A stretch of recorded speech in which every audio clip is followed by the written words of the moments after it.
shalay waanigi ka hadlay muxuu maxamed cabdilaahi cumar oo golaha dhexe ee kulmiya sidoo jaamac shabeelna uu maxay hayd qiray inuu yahay uu shaarkii kulmiya huwan yahay inuu xamar oo ra'iisul wasaarihii uu la fadhiyay maba garanayaba sidaynu ku soconay malaha waxa tartan baa jiray tartankaana anaku wali aanu gelin oo ogeeyne malaha tartan loo kala dheereynaya xamar baa jirtay bal tartankaana marathonka balaano maxay hayd ugu fiirsano haddana waxa halkan aad arkaysaa waraaqaha iyo meel walba ku qoran samsam oo wasiirkeennii hore ee maaliyadda oo la leeyahay iyaduna xamar bay aga dhigtay oo ka digtay iyaduna daba socoto lacag laga dhacay lacagta laga dhacay daanu ma garanayo waa lacagtii Soomaaliland laga dhacay oo baan u maleynaya marka waxa weeyaan tara haddana iyaduna timi wanu yaabanahay aad iyo aad banu yaabanahay waxa weeyaan Soomaaliland bal hadii xukuumadeeni ay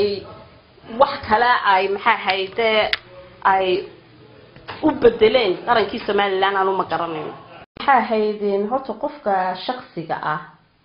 hadduu qofka shakhsiga ah meeshuu doonayo uu shaqo tagi karaya ama UN ha u shaqeeyo ama international agencies ha u shaqeeyo taas waxaan ikhtiyaar uu iska leeyahay laakiin marka aad ka tirsan tahay xisbiga ka tirsan tahay waliba xisbi xaakim odgolihii dhexe ku jirtid fulintii ku jirtid inaad maxay haydin aad gashid arrimo Soomaaliya iyo Somaliland maxay haydin isku lid horta lama ogola bismillaahir rahmaanir rahiim maxamed cabdilaahi waa xisbiga waxaan ka shaqeeyaa hay'ad ururkan igad la yiraahdo u shaqeysa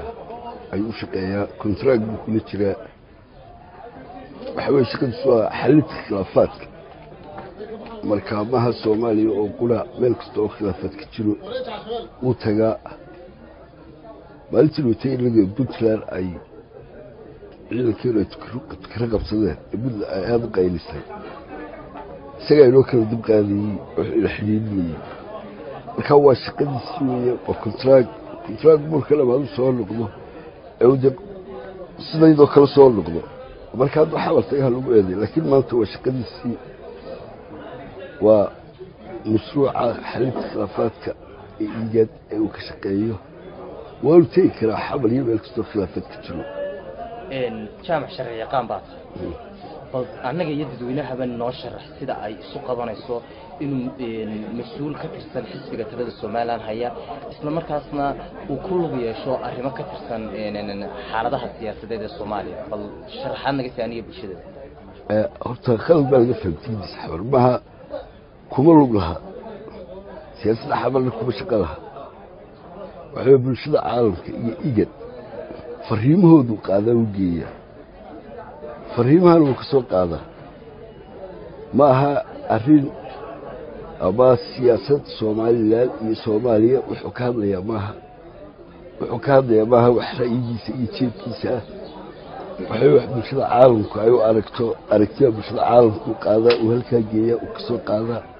وبشدة عالم كسر عليا كما هو حقسية شرعية حسبية ما هو حقسية شرعية الصوماليات حوي وشقو وهايو بشدة عالم قفت توكل الصوماليات وقبت تشغل سوكرنا حامر بالويني ملكستوتي كريا شغله في الصحيسة وهي إنه تقول رولكها لكن ما هو سياسة الصومال اللي يحسبه كل يطلق شغله معها. سكلا أقول لك أنا كدوني إن حرر الدولة يحسبه كلية حرركي ناس مقبان إن مسؤول حسبه كترسن وطلاب كرد دل كلا أو أما أي صومال لا سياسة هانسكو هيان أما سكلا واسكو هيان. حوي حررك حسبه قفك ما دورها وحال أي قفك معه ما يسوي حسبية وحسبي مثلي ماشي تجي هذا يسوي حسبي مثلي ماشي تجو حسبي يقول قالوا الأوجي تسدد بين الطلس هذا الكيجا سبعون فهمت هذا قفك يسوي حسبي مثلي وتجو meelaha aad sheegayso sida xamar oo kale qofku dembi buu galay markaa tallaabaduu ka qaadaya xisbigu laakiin guddiga fulinta wuu ku jiraa at the same time wuxuu u shaqeeyaa igad buu u shaqeeyaa on behalf of igad buu ku tagaa meesha kuma tago on behalf of kulmiya wax sharciga u diidayaana ma jiro